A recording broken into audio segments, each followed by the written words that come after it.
Welcome back to the Pistons Jack YouTube channel. On today's episode, we are joined once again by Ku Kahil of Locked On Pistons to preview the season of Detroit's exciting young big man, Jalen Duren. I think you're going to really enjoy this one, so let's get to it.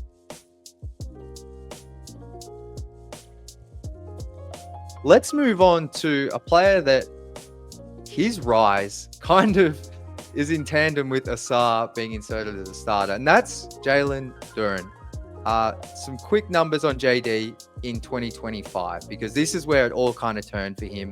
His points, rebounds, assists were all up. He was averaging 13 points, 11 boards, just under 3 assists. He was up to 1.1 blocks, 2 stocks overall, and his net rating prior to 2025 was like -6. And then in 2025, it was all the way up to a plus 6.2. In the playoffs, look, I thought he did well against Cat. Cat's like the worst possible matchup for JD. With no Stu, you got no relief really there. Tobias did like an admirable job. But Jalen Duren, just I kind of surmised some numbers there. Recap his last season, what you saw from him, maybe the biggest growth areas from the 21-year-old. Yeah, in the playoffs, I thought, look, there's some impact numbers that aren't the greatest for him in the playoffs, but like watching those games, I said this multiple times during the playoff run, I don't really care if some of the impact numbers suggest differently. Like I thought he gave it everything he had every single time he touched the floor, and I was overwhelmingly pleased with his playoff performance. Like whatever I believed his ceiling was, I thought he hit it in the playoffs. Whatever I thought going into the playoffs, I said to myself, okay, this is what I think Duren could do at his best. I think he did that. I wasn't expecting him to turn into Rudy Gobert, turn into like, this all-time defender, because we know that that's somewhere he still has to grow on. But I thought he gave it his absolute most defensively. It wasn't because of lack of effort.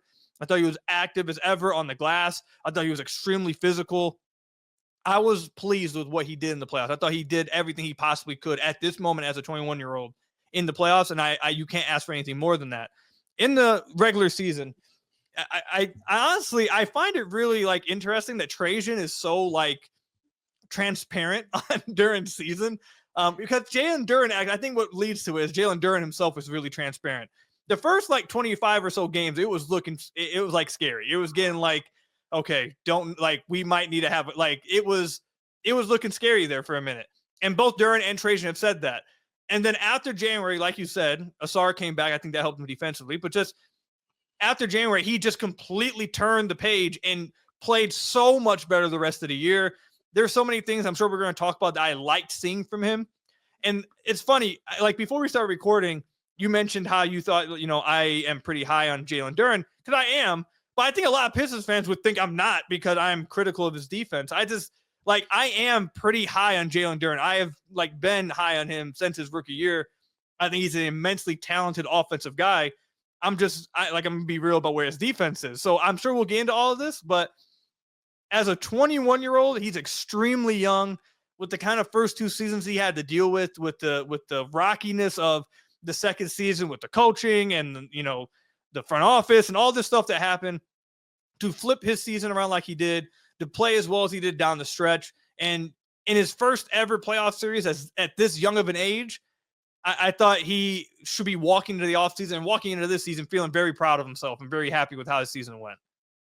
I agree. And I love what you said there about the difference between the numbers and what we saw in the playoffs, because I totally agree. And that's why I say Cat was there's a reason Cat is Cat. And the shot making Cat had in the playoffs, we only have to think back to game 4, step back 3, that fade away. Anyway, JD, I thought those free throws as well in game 6, I know we don't want to go back to game 6 too much because it's a painful loss, but he was knocking down key free throws at key moments, getting fouled, going to the line, had 21 points. He was one of the best performers in game 6 for the Pistons, if not maybe the best. So he was really good in the playoffs. And yeah, I agree. It was just I remember there's a pivotal game in maybe November. Vooch comes in and JD's just not getting up. Vooch is picking and popping, trailing. And I was just man, just felt like the effort wasn't there or the motor. And he calls himself out some point in Jan in a post-game presser. Maybe you're even there. And then from that point on, for that one, you were, yeah, I think he said he was on some soft shit or something like that. And, that's awesome to hear a player just say that, like, especially 21 years old, like, to have that self-awareness. And then once he ramped up the motor, like, there's stuff he's going to improve upon defensively. And I'm keen to hear your thoughts on this because you're a bit more tapped in with the film side of things than I am. But man, there's so much talent there. And like chemistry he has with Cade, chemistry he developed with Asar. Like I am much higher on JD than I was probably entering the season. So I guess that brings us to like the role, minutes, and where do you want to see his game expand and the coaching staff potentially lean into a certain area more for his full season in the NBA? Well, I think a good place to go to here, I'll eventually get to his defense, but I think a good place to go to here is the one area, like defensively in the playoffs, like it is what it, like you mentioned, Cat's a really tough matchup for him. I mean, it is what it is. I'm glad you brought up the Vooch game against Chicago because those are the same issues he had against Cat. Like I went through, and thank you for the credit about me being deep into the film. It is what it is. But I went through every single three that Cat hit in the playoffs against the Pistons. And I believe it was around like 70% of them happened with Duren on the floor, and all of them were from Duren just not being. And JB talked about this a lot after the playoffs. I think it was on the sideline for Summer League. I think it was when he talked about this. I could be wrong there though. He talked about how important it was to be there on the catch against guys like that, and that's why Tobias did such a great job.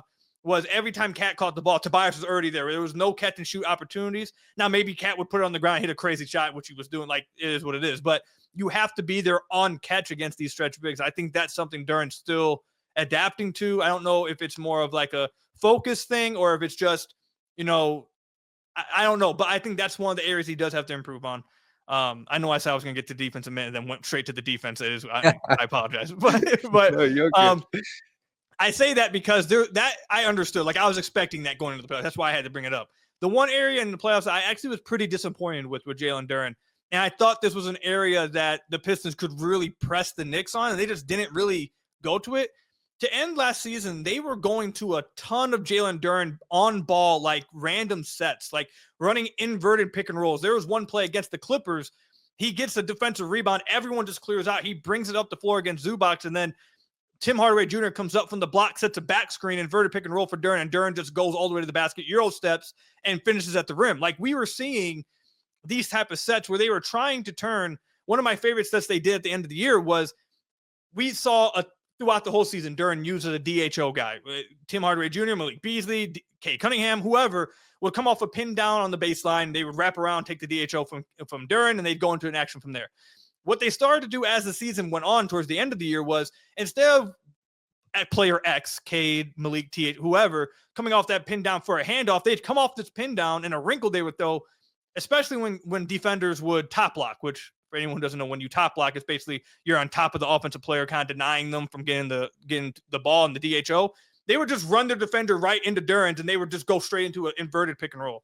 And they were doing that a ton as the season went on, and Duren was exceptional. He was that type of flashes he was showing that he was doing is why I'm so high on him as an offensive player. And they were doing it a ton to end the year, and then just kind of didn't do it at all in the playoffs. I thought Cat, with his history as a foul trouble guy in the playoffs, I thought that would be an area the Pistons really could try to press, and they just didn't go to it. I don't know if JB didn't trust Duren enough, or if Duren kind of just didn't have that kind of confidence in his first ever playoff run, which would be understandable.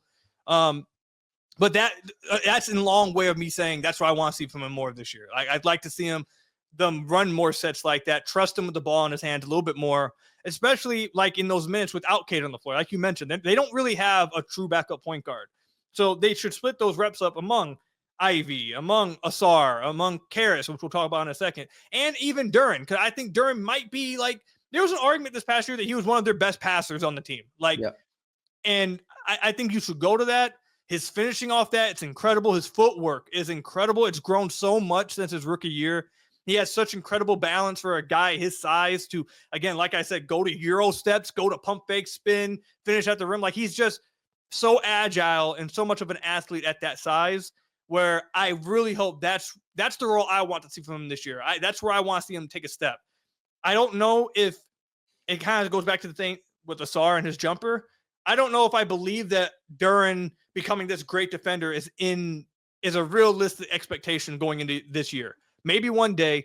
I just don't know if that's realistic for me. Realistic for me, though, is put the ball in his hands. He becomes much more of a ball handler, maybe tries to do some Bam Adebayo stuff, like becomes that type of player offensively to where it kind of overwhelms his defense.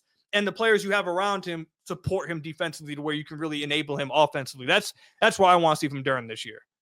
Yeah, and That I was a really long-winded like. answer. I'm sorry about No, that. no, it's an awesome answer, and I liked it all. I think I like that you brought up his footwork and his finishing around the basket. I haven't looked at the percentages, but he's really developed like some nice up and unders, like fake, like you said, spin, like pivoting. Like it's kind of surprised me. And I want to just quickly ask you about this because obviously, anytime we see a Pistons player working on their jumper, if they're a big man, everyone goes back to the the Andre Andre Drummond Drummond. stuff. But do you like, and we're not talking about for this upcoming season, but do you see a future where Jalen Duren does develop a mid-range game? Do you think like, I personally am not sure he really needs it, but like, do you see that like on the cards for JD in the So next? I Yeah. I don't see a 3-point shot ever being in his career. Um, I don't really see a midi either because I think what would be more valuable is a runner. I think that's what really needs to be unlocked. Like anything, if it is a jumper, like this is the thing when people talk about this. I might rant a little bit here, so I apologize. But one of my things when people talk about this is like, oh, well, this guy needs to develop this jumper like this. My retort to that is how practical is it? Like, when are the Pistons ever going to say, here, JD, our offensive possession we want to end our offensive possession in a pull up for JD from 15 feet? Like, when is that ever like practically going to be like a function of the Pistons offense? I think if there's any, like maybe he can hit some of those in the future, but I think throughout his career, if the Pistons offense is ending in a pull up midi for Jalen Duren, the opposing defense is like, we did our job. Yeah. Like, that's just not practical. So would it be cool to see him shoot 43% on like 44%, which is around like, a little bit above league average, I think, from around like that area? Sure, like that would be cool, but like, that's not really what I want to see him do. I don't think that's ever going to be what the Pistons expect him to do. What I do think absolutely he has to add to his game is something in between. It is something that if the roll to the rim isn't all the way there, that he can stop somewhere between 6 to 9 feet and just go to a floater or maybe a hook shot, or maybe it is a little bit of a pull-up jumper. Maybe it's one of those, I forget oh my God, I'm forgetting the player. I don't think he's in the league anymore. He played for the Kings. Rashawn Holmes, Holmes. Rashawn. Yes, Yeah, I yes. was gonna Boom. say the push shot. Yes, yes. Maybe it's even a little push shot. Anything, because we know how great he is as a lob threat, how great he is once he gets inside the paint, like right at the rim. But something that he can just go to a counter when he's a little bit farther away and they shut it off, whether it's a hook, floater, runner, push shot, whatever it is. And maybe it is a short jumper. Sure, if that's what's best for him. That's is more so is what I think he has to improve on. If he does that, I think that really unlocks him another degree too. I don't think it's a 3-point shot. Again, if someday Duren shoots 40% from three, I'm not saying that's bad. Obviously, that would be insane. That would be crazy good. But I just don't see that in his future. Well, I do see, because he does have nice touch, especially around the basket. He has some nice touch. And even his free throws has improved since his rookie year. He was an awful free throw shooter his rookie year, jumped incredibly the last 2 years. He's really improved since his rookie year. He's become a better basketball player. So, and that's what I think. I think he needs to add like that little short range, whatever he's going to add. I don't know if it's so much a jumper. Definitely, because I feel like you've seen like sometimes that's why he struggles against like the bigger centers in the NBA, like the really big boys, like whether it's like a Brook Lopez, or someone because they are kind of just a bigger body for him. It's not as easy for him to rise up over them and roll to the rim sometimes. So I couldn't agree more about developing like that push shot, or like I think that's Zubac is a pretty different player to JD, but he's got such nice touch and feel, even from like that Just range you're fantastic hook talking about. shots. Yeah, so not asking him to get to that level, but you can see like how beneficial that is. Um, I think we've kind of touched on areas for improvement, but is there anything maybe you haven't discussed that for this season in particular, you think JD needs to improve upon to take a leap or really build from a pretty good year 3? So I'll say, like you said, we did talk about it a little bit, but I will say that if there's another area is start out the gate a little bit more trustworthy with the ball in his hands, because I thought to start the year, JB tried to go to him with the ball in his hands, but he was just turning the ball over so much. I think his turnover percentage was a career high the first 2 months of the season. It was crazy. And they kind of took the ball out of his hands for a minute, and that kind of led to some of his struggles. And then they went back to him a little bit more as the season went on, especially towards the end. I think he should start out the gate a lot more trustworthy with the ball in his hands, and just be more aggressive, but make smarter decisions, make better passes. We know he's a really good passer, but sometimes maybe he would try something that's not there. Be a little bit smarter decision maker. Be aggressive, but not dumb aggressive. Be aggressive, and just be better decision maker with the ball in his hands within the half court. I think that will lead to not only obviously better box score stats, but just more trust from the coaching staff to get those better stats. Totally. And then to wrap it up for JD, we do have the stats and awards section, but I do have one more question after this. Is there a stat that you want to see him improve upon? And then do you have any predictions for him, like fringe all-star, maybe? Maybe you don't, but just on those two. So stat I would look at is if he could get to around 3.5 assists a game, I think that would be really big for the Pistons. I don't think he's gonna have the usage to get up to 5 assists a game. It's rare, very rare for your big man to do. Even obviously not Jokic, but even the best bigs, some of the best passing bigs, they don't average high assist numbers because they just don't have that usage. So around 3.5, maybe even closer to 4 assists, I think that would be big. So that's something I'm be watching for. I fully expect him to average a double-double. He's done it every year of his career. I think he's going to continue to do it. Awards. I think the only award I think he could be maybe in the running for, if this his absolute peak, I think would be maybe a most improved award. Yeah. I think for the Pistons, I literally just recorded about this actually today. That's funny you asked this, because I talked about whether the Pistons can have multiple All-Stars this year. And I named all the All-Stars from this past year, talked about All-Stars from teams that didn't make it this past year that were hurt, kind of like Paolo, Fran. Now they got Desmond Bane. You talk about Brandon Ingram now with the Toronto Raptors. You got Trae Young, who wasn't initially an All-Star. You got some injuries. So there's maybe 5, wrap it up. There's maybe 5 open spots left based off injuries and stuff. And guys that maybe could get replaced. Could the Pistons have one of those? I think they would have to be a top 3 team in the East in order to get them a second player. And then who would it be? Would it be Duren? Would it be Asar? Would it be so if the Pistons are a top 3 team, maybe, but I think more realistically, if you want to pick an award, maybe you can make most improved, I should say, that he averages maybe 14, 12, 3.5 and becomes a much better defender. Maybe something like that happens. Yeah, I like most improved. It'll be a little bit of a stretch, but I didn't even think of that for him. So that's definitely a great call. The last thing I want to ask you, extension talks. We are about to hit September. You shouted out Hunter Patterson's article with The Athletic with Trajan. Trajan basically said we don't speak on that. That's not the exact quote, but we didn't get much from there. You're a little bit surprised that we haven't heard anything.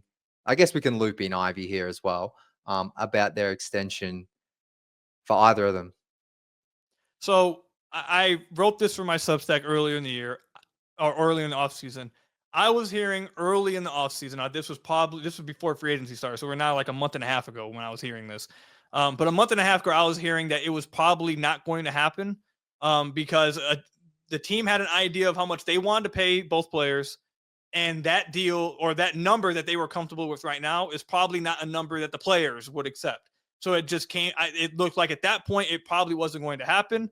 The fact that it hasn't happened yet makes me feel like that probably is still going to be the case. I think it's most likely that you go into the season with neither of them extended. Now, again, that, like Trajan mentioned, that doesn't mean that they don't want them back. They could still be back. Very well could be signed next year to big contracts, but just that they maybe want more answers and aren't comfortable giving them the contract maybe they would like at this point. So if I had to guess, I think they are going to the offseason or going into the regular season with neither extended. But again, we're 2 months away. Anything could change. Maybe someone raises their number. Maybe someone lowers their number. Who knows? But if they were to extend Duren, I think Duren is the most likely one. If you want to pick 2, I think he's more likely than Ivy to get extended. And I think the number you would look at is Jabari Smith's number with Houston. I think he got around $24.5 million a year with his contract. I think that's probably where Duren would be in the ball camp of, somewhere around there. Maybe $22 to $25 million a year would be what he probably would like. Maybe he'd like a little bit more, but I'd like to think the Pistons probably would be cool giving him 22 million, somewhere around like Jabari Smith's number. So if they can get around there, I think they should extend him.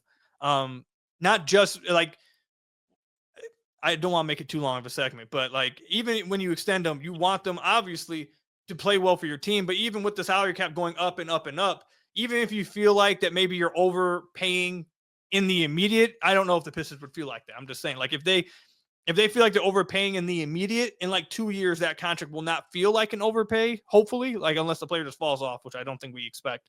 The contract will become less and less percentage of the cap, which means if you do eventually want to move on from someone, like you would be able to. So yeah, I don't think it's likely they get it done, but if they do, I think Duren would be the most likely one. I think around Jabari Smith's number would be the number. Yeah, I agree with you. I think we've felt the same for a little bit now. At least when I was last on the show, I think we were both in the camp of JD seems like the more likely. I'm a little bit surprised we haven't heard anything at all really about it. But like you said, we're still like 2 months away. We're doing player previews, but we've still got a few weeks to go before it starts to ramp up. And Ku, thank you so much, my friend. Some really good stuff in there. I'm going to have all the links to everything you have going on from the Substack, the Playback Room. But please, for those that for some reason haven't been following you closely, where can they find all the amazing work you do? Yeah, I appreciate it. I love coming on. Had a lot of fun. You guys can find Locked On whatever, Locked On Pistons, that is, on whatever podcast platform you listen to, whatever podcast you listen to on. You can also find it over on YouTube. You can find it wherever.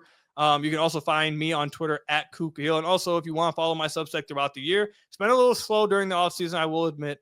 But during the regular season, we were going every single day with content for you guys. I'll have daily Pistons coverage for you guys, not just through the podcast, but on the Substack with written formats and film breakdowns throughout the year. You guys can find it over at kukahil.substack.com or at Pistons Kudos.